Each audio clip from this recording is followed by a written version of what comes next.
or, I can't remember what this is. I feel like it was like a Chihuahua rat of some kind. But, anyways,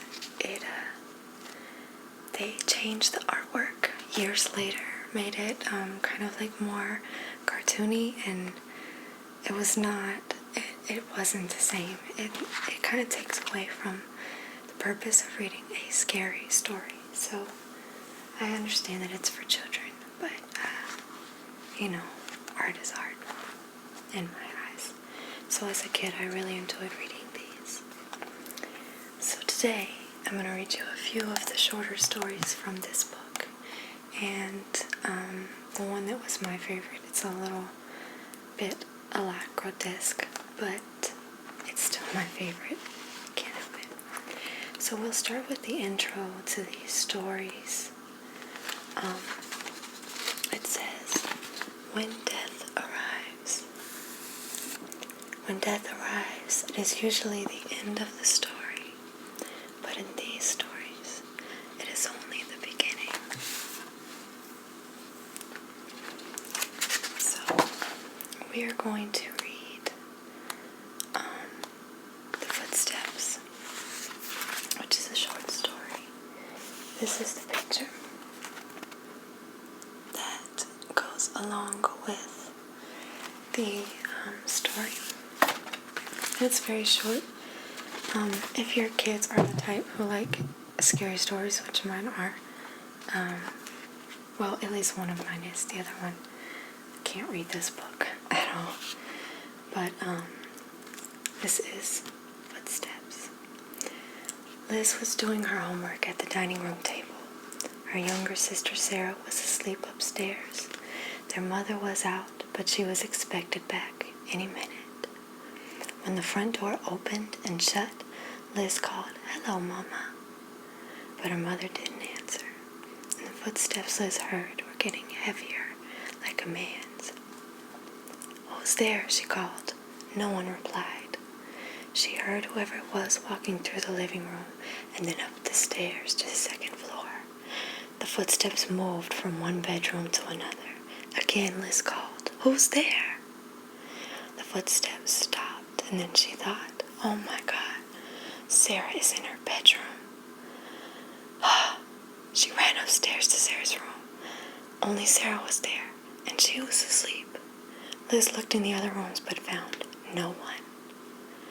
She went back down to the dining room, totally scared out of her wits. Soon she heard the footsteps again, and they were coming down the stairs into the living room, and now they were back in the kitchen.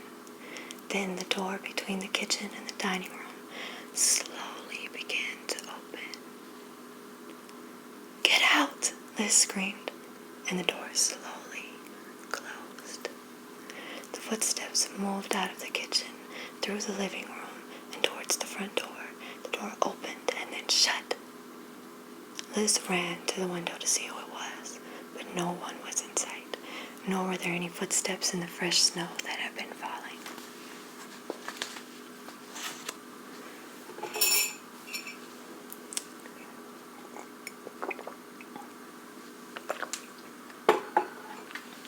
I hope you enjoyed that story. A nice short story. The next one I'm going to read is definitely a creepy one. Look at that picture. That's really creepy. I guess I totally understand why they chose to take the original artwork out if they were going to have these stories in school libraries, but as a child who grew up reading these and checking these out of the library all the time, it was a disappointment to me when my son found them and the pictures were gone. So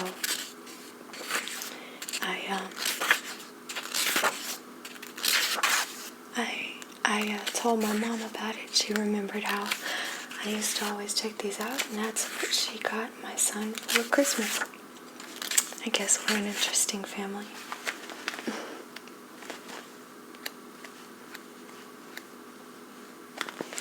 This picture, I remember was a story about a poltergeist that was making all kinds of crazy things happen in the house.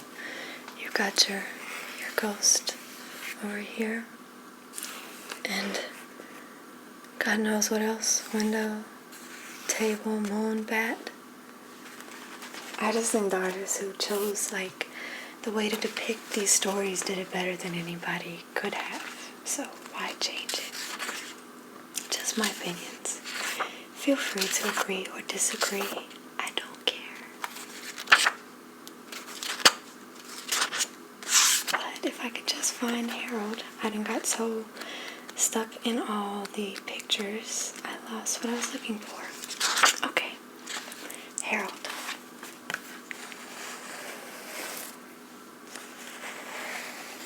Harold is a scarecrow.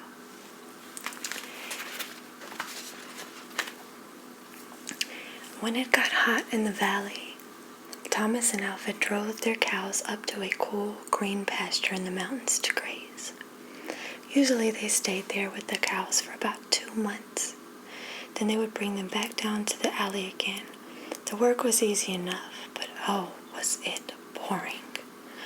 All day the 2 men tended to their cows. At night they went back to the tiny hut where they lived. They ate supper, they worked in the garden, and they went to sleep. It was always the same. Then Thomas had an idea that changed everything. Let's make a doll the size of a man, he said. It would be fun to make, and we could put it in the garden to scare away the birds.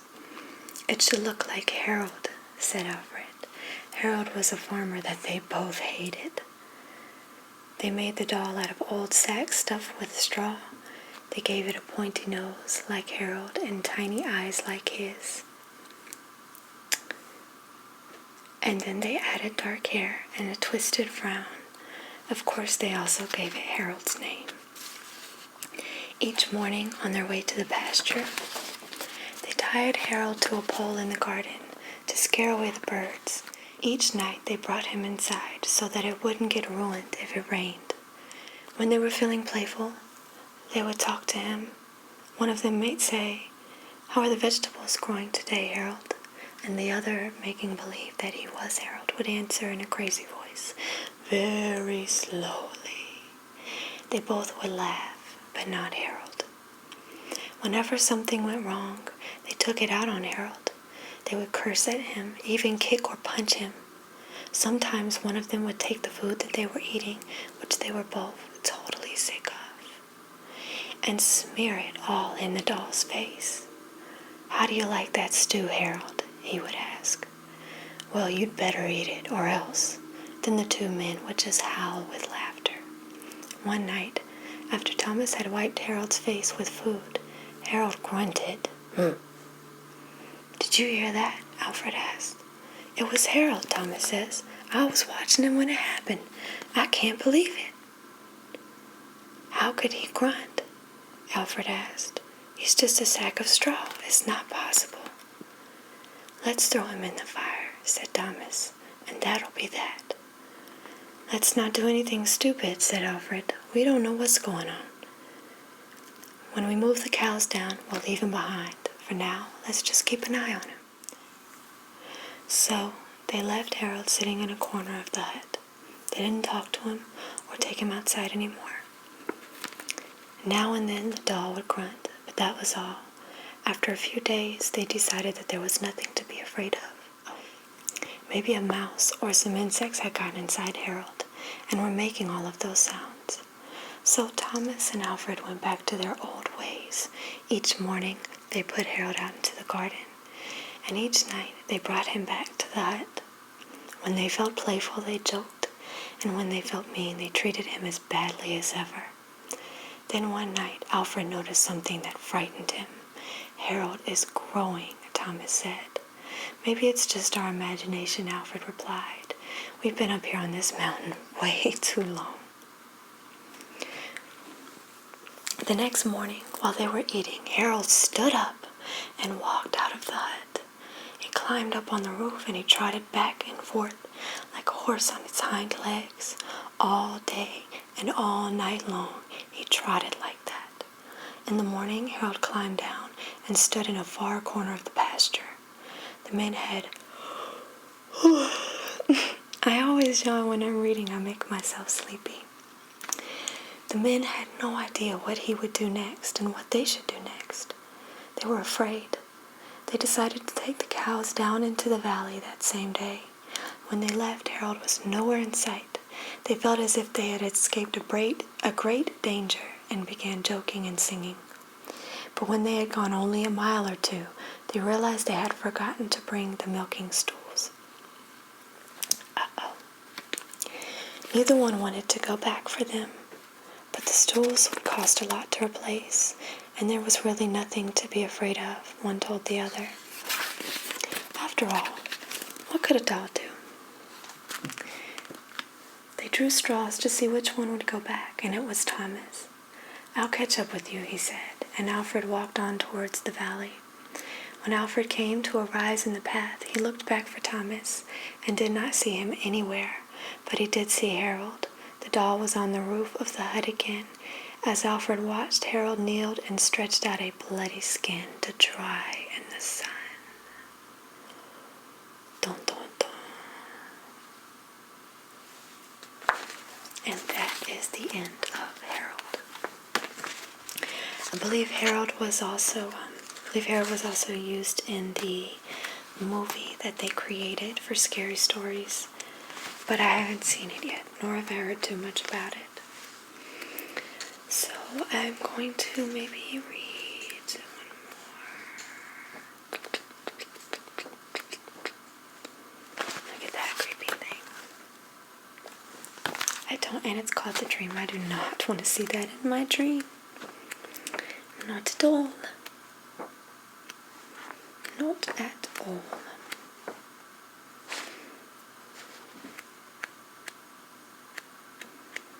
I wanted to read, here it is.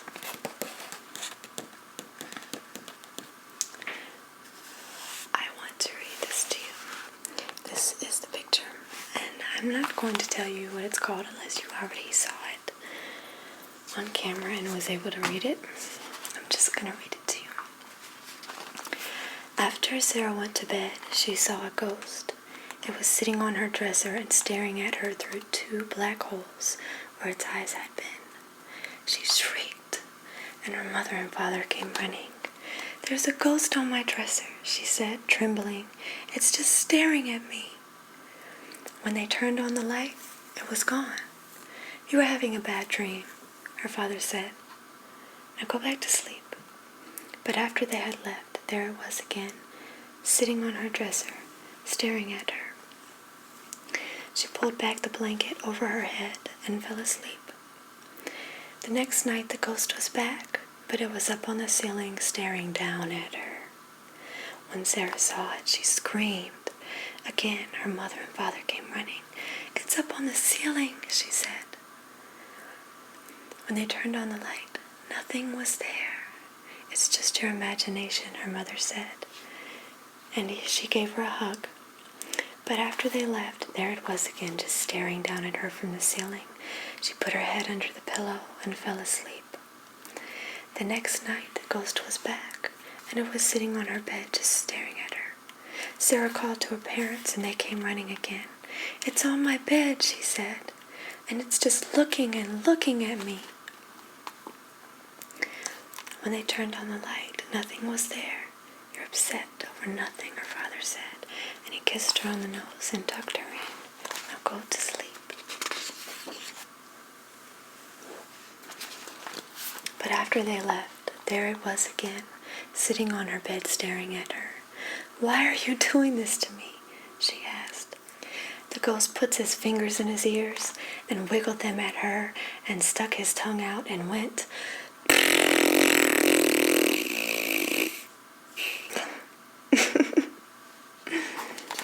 Yep.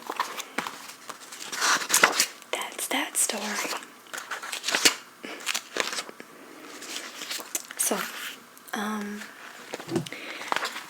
The other thing is there's some stories in here that are really interesting, some confusing, some have like a dead end and no answer, but he always puts notes in the back that explain some of the things that you read that you may not go and understand, like what's going on here. And he tells different things about the stories that maybe you didn't fully grasp when you were reading, which I think is kind of cool, because then it leaves the story up to the viewer or the reader, and if they want to understand the meanings behind it or where the story derived from, it's kind of cool. So I will put a link to this in my description box so that you can be led to the one with the real artwork, unless of course you want the cheesy cartoons. Nothing wrong with it if you do. I'm just being hateful because I was such a fan.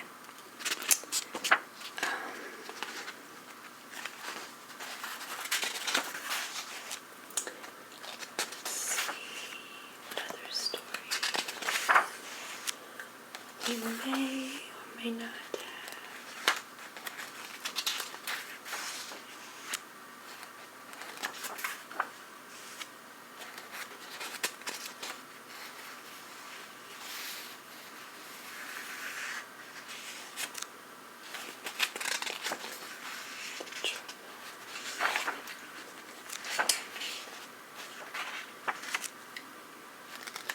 I'll also be reading a few more of these throughout the month. Maybe some other scary stories. If you guys have some scary stories that you would like to hear me read, please comment and let me know.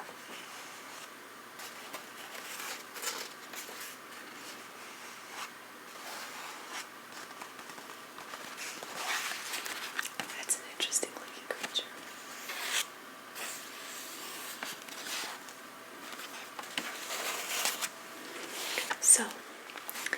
So I hope that you enjoyed Scary Stories 3, More Tales to Chill Your Bones, and I hope that despite all the creepy tales that we have been reading today, that you still have sweet dreams.